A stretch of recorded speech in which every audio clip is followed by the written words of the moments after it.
जिम्मर कहाँ है? दिखा नहीं वो। सुबह से ही गायब है वो तो। कल शाम से बोल रहा था घर जाना है। शायद चला गया होगा। वो कभी नहीं सुधरने वाला, हमेशा बिना बताए चला जाता है।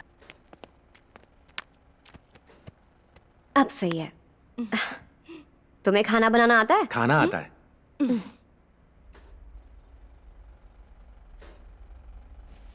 ये आवाज कैसी है और ये धूल?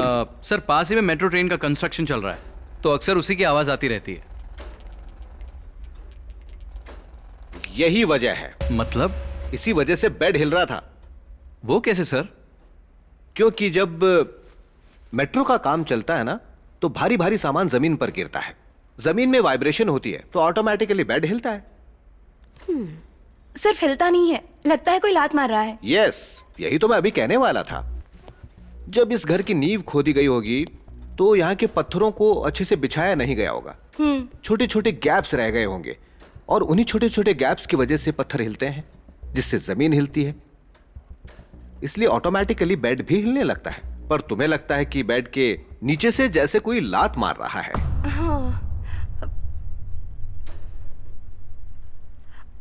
पक्का ना सर? हाँ हाँ, एग्जैक्टली। कुछ दिनों में बेड के नीचे की जमीन बैठ जाएगी और ऊपर एक दरार दिखने लगेगी, छोटा सा गड्ढा बन जाएगा। That's it. यही वजह है। So all the problem solved. Springs हटा दिए गए हैं तो फुटबॉल नहीं उछलेगी। होल बंद कर दिया है तो आवाज भी नहीं आएगी। और वो लाश एक परछाई है। बेड तब तक हिलेगा जब तक मेट्रो का काम पूरा नहीं हो जाता। तो बोलो, अब तुम्हारा डर खत्म हो गया?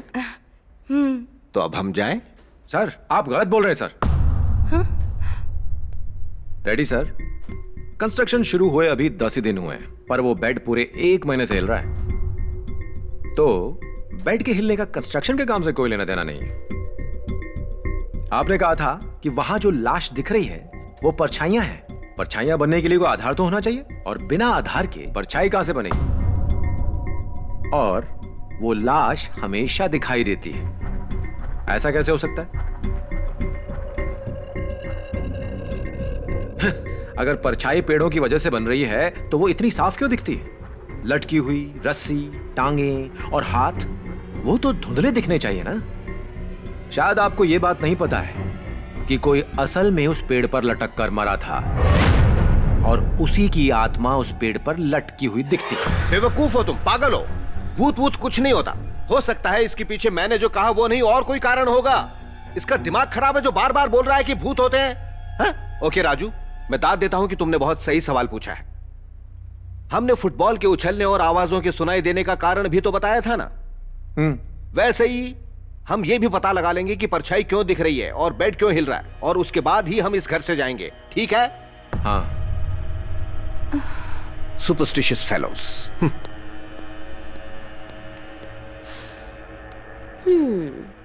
मान गई। दिमाग तो है तुम में, है ना? Thank you. पीतमपुरा सुन। हाँ एक इस दीवार पर टांग दो। हाँ। और दूसरी वहां। हाँ हाँ हाँ ठीक है।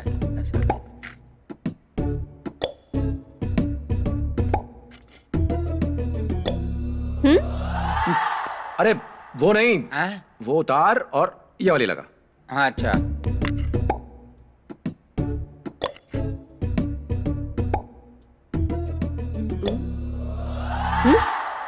अब ओए, हाँ? वो टेढ़ी क्यों लगाई है? सीधी करो से।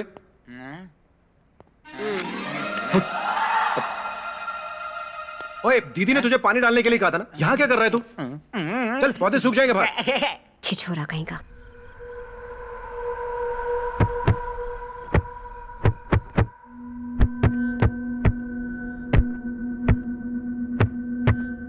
एक काम करते हैं, बेड हटा कर देखते हैं।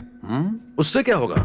हटा कर देखेंगे कि बेड जमीन के हिलने की वजह से हिल रहा है या बेड में ही कोई प्रॉब्लम है, पता चल जाएगा। You are right sir. ए हीरो, बेड हटाओ जरा यहाँ से। ठीक है। गिरी, ये हम देख लेंगे। तुम जाओ और ये पता लगाओ कि पेड़ के ऊपर वो परछाई क्यों दिखाई दे रही है। हाँ ठीक है सर। गो।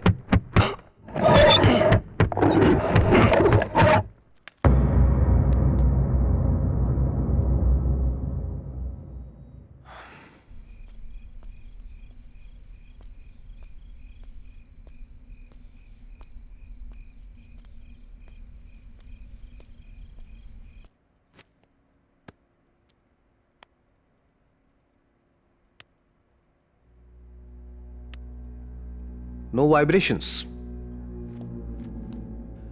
बेड ने हिलना भी बंद कर दिया है। ओके, एक बार फिर बेड को उसी जगह रखकर देखें। हाँ, रखो, करके देखो। खींचो।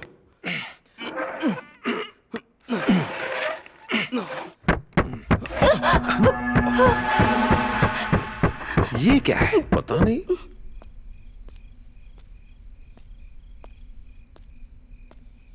कुछ समझ में नहीं आ रहा। इस जगह और बेड के बीच में कुछ तो लिंक जरूर है। हाँ, कुछ तो है।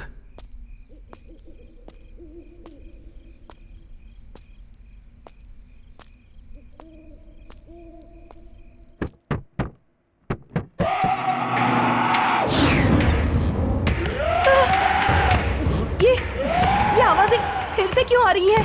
हमने वो होल भी बंद कर दिया और ग्रामोफोन भी हटा दिया। हमने स्प्रिंग्स भी हटा दिए थे ना। सर पक्का ये भूत ही कर रहा है। Shut up. एक काम करते हैं, चल कर देखते हैं। चलिए।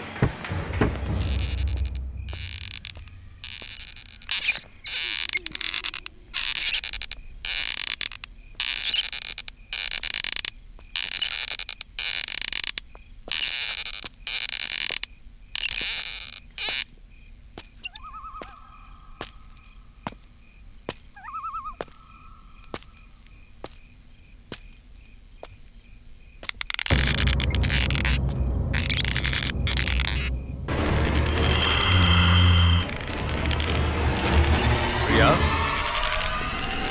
प्रिया, प्रिया, हाँ हाँ अंकल बोलिए। यहां अकेली बैठी क्या सोच रही हो? गोपाल राव के यहां लंच पर जाना है। डैडी नहीं जा रहे, हम दोनों को जाना पड़ेगा। चलो चले।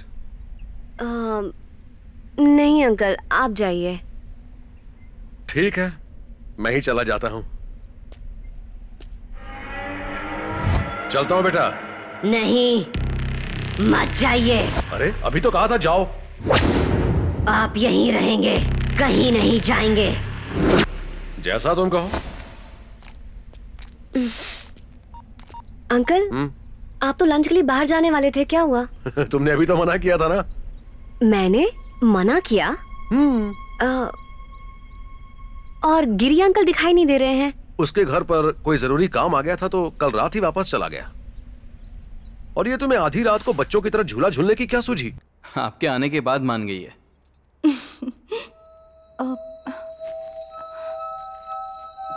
नमस्ते गुरुजी, आइए ना। ठीक है ना बेटी? आइए स्वामी जी, कैसे बैठिए हो ना। बेटा? मैं ठीक हूँ। बैठो। बैठिए। काशी का सफर कैसा रहा गुरुजी? अच्छा रहा बेटी। मैं काशी से आते समय तुम्हारे लिए गंगा जल लेकर आया हूँ और ये पूजा का कुमकुम और काशी का धागा। थैंक यू गुरुजी। हम आपको गृह प्रवेश के लिए आश्रम बुलाने गए थे। उन्होंने बताया कि आप यात्रा के लिए गए हैं काशी।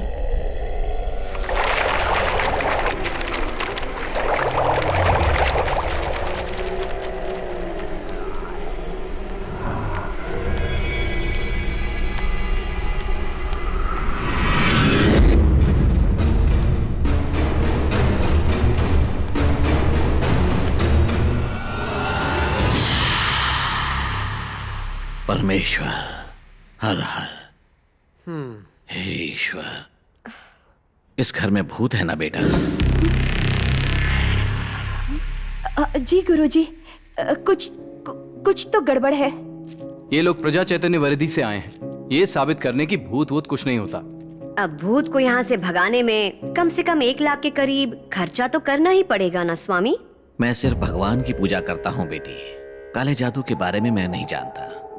ऐसी शक्तियां मुझ में नहीं है बेटी। ओह, तो फिर आपका कोई गुरु होगा जो विंध्य पर्वत या हिमालय पर जाकर पूजा करेगा, जिसके लिए लगभग 5 लाख का खर्चा करना पड़ेगा। सही कहा ना स्वामी? हे परमेश्वर। आपने कहा कि इस घर में भूत है? हाँ है, और उसने अपना काम शुरू कर दिया है। वो किसी को नहीं छोड़ेगा। स्वामी वो कहाँ है? क्या आपने उसे देखा है? हमें तो नहीं दिखा वो। भूत को देखने की ताकत उसी के अंदर है जिसकी मन की आंखें खुली होती हैं। तुम नहीं देख सकते। माना कि हम नहीं देख सकते, साइंस भी नहीं देख सकता। साइंस के पास सिर्फ 5 इंद्रियों का ज्ञान है और इन इंद्रियों का आधार है हमारी आत्मा। और इस आधार का ज्ञान अभी तक आपकी साइंस के पास नहीं है। बस कीजिए स्वामी, परमाणु को टूटते हुए इलेक्ट्रॉन प्रोटॉन को डिवाइड होते हुए उनकी मूवमेंट देख सकती है साइंस। हमें स्पेस से पता चल जाता है कि मार्स पर पानी है या नहीं, और आप कह रहे हैं कि साइंस भूत को देख नहीं सकती। मन की आंखें तीसरी आंख जैसी कहानियां आखिर कब तक सुनाते रहेंगे आप? इस घर से कहीं दूर चली जाओ, इससे पहले कि कुछ अनर्थ हो जाए।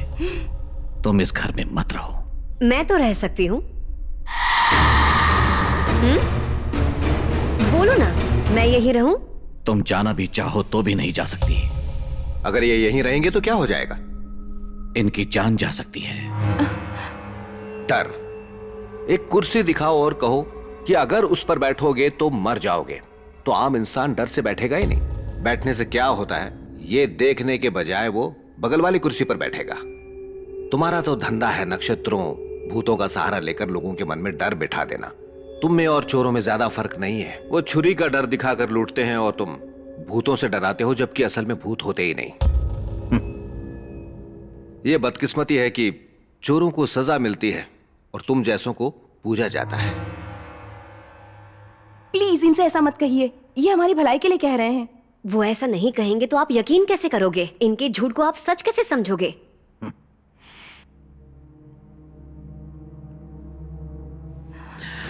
चलता हूं। गुरुजी माफ कीजिएगा, इनकी तरफ से मैं माफी मांगती हूँ। इनकी कोई गलती नहीं, इनका कहना सही है। ये अपनी समझ से कह रहे हैं और मैं अपने ज्ञान से। बस सब खुश रहने चाहिए। अच्छा चलता हूं। बेटी, क्या तुम्हें कभी कोई परछाई दिखाई दी है या कभी डर महसूस हुआ है? क्यों? मेरी एक बात मानो, कल सुबह तक सिर्फ एक दिन के लिए भोले शंकर के मंदिर में ओम नमः शिवाय का जाप करो।